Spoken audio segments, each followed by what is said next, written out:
Coming of age films are sort of a subgenre that doesn't get much love these days. But this video is going to be about 5 coming of age films that I particularly enjoy. I want to tell you guys all about. They're all about summer vibes. They all have deep messages rooted in them. Give this video a thumbs up if you feel like movie reviews, physical media, and a little bit of entertainment out of your day. This is Dark Room Reviews, and I'm Joel. All right, starting off this list, I have a movie from 2013 called The Way, Way Back. Now, this is about a young man who is on a road trip during the summertime. A young man, he's quite shy, he's not very talkative, and he doesn't have a lot of friends.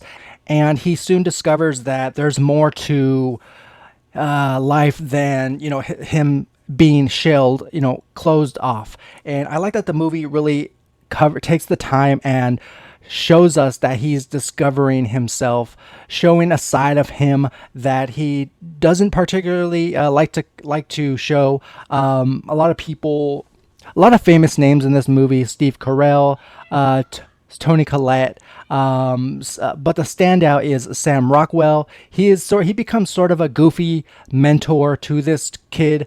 Another movie that came out the same year is called The Spectacular Now. It is another coming of age drama starring Miles Teller. There's one conversation towards the end of the movies where this kid opens up to Sam Rockwell. Ultimately, he says, I don't have the best relationship with my stepdad. I want it to work out. And it really ties into the overall theme of the movie. The Way Back is one to remember, one to seek out. Shailene Woodley. Now, the two are seniors who are about to graduate, and the two are total opposites. Now, Shailene Woodley's character is, a small town girl. She's, the academic type, has good grades. And Miles Teller is the opposite. He is a party goer, doesn't quite know if he wants to go to college or not.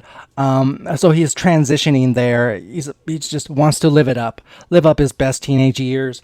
And the movie really dedicates the time to these two unlikely characters. Like I said, they go to school with one another, so people know them around school. One's popular, one's not so popular, and the movie showcases that their relationship kind of blossom. We also have Brie Larson. She is ex-girlfriend of Miles Teller in the film, and he can't seem to get over her in a way. But Shailene Woodley, she's kind of that third wheel in this little love triangle. But it's ultimately he comes to his senses and realizes that this is a good girl. She could be the one. Moving on to 2018, it's called Measure of a Man. Bobby Marks, a 14-year-old boy, is forced to join a family vacation during summer. However, he learns about the true measure of a man from a Wall Street executive. Typical teenager. He's very self-conscious. He's overweight, and he wants to spend as little time as possible with his parents. His parents are Luke Wilson and Judy Greer, and ultimately he tries to fit in. But a lot of teenagers his age, they make fun of his weight. And like I said, he learns the hard way that, being a teenager is not so easy.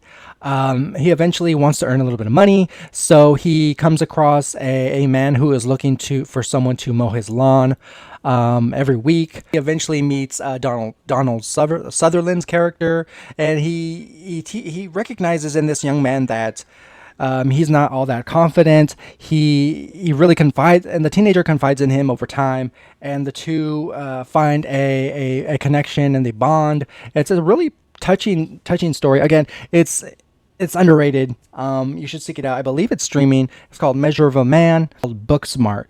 On the eve of their high school graduation, two academic superstars and best friends realize they should have worked less and played more. The film, our two main leads, lovely ladies, Caitlin Dever and Beanie Fieldstein. They are best friends in and out. They grew up with one another. They plan to go to college with one another.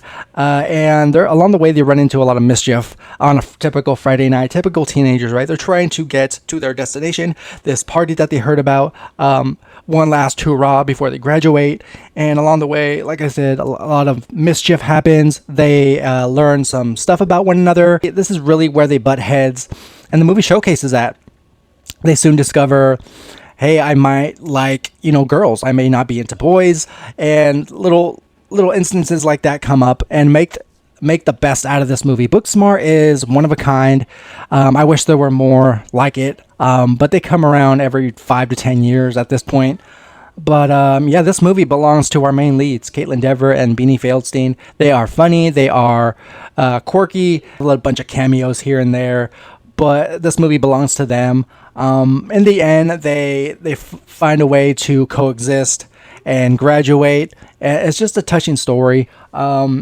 I think a lot of love went into this movie. Again, it's directed by Olivia Wilde. And last movie on this list I want to recommend to you folks came out in 2024, and it is called Snack Shack. Now, it bums me out that we do not have a physical release of this movie. It's just strictly stuck on streaming on Amazon Prime. But the movie is set in 1991 in Nebraska. Two friends make money by running a snack shop with their own beer recipe alongside the swimming pool during their summer holidays.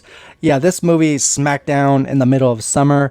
Two teenage boys like to party hard, and they come up with a perfect idea of making money by buying out a closed down snack shop that is set by the local swimming pool. Now they earn boatloads of money, and everything's perfect until one day a girl comes into their life. They both like her, and the two kind of, butt heads. It turns into a silly rivalry, and outside of work, their lives are complete opposites. Now, at the end, there's a tragic incident that really hits home. It's one thing being a teenager. It's losing a family member that you're close with, and this really has a subliminal, really heartfelt moment dedicated to that in this movie. But nonetheless, Snack Shack's got total 1990s vibes for us, millennials. There's 1990s music in here dedicated to that decade, and it's so fun. I truly wish that we have this on Blu-ray, DVD, 4K release.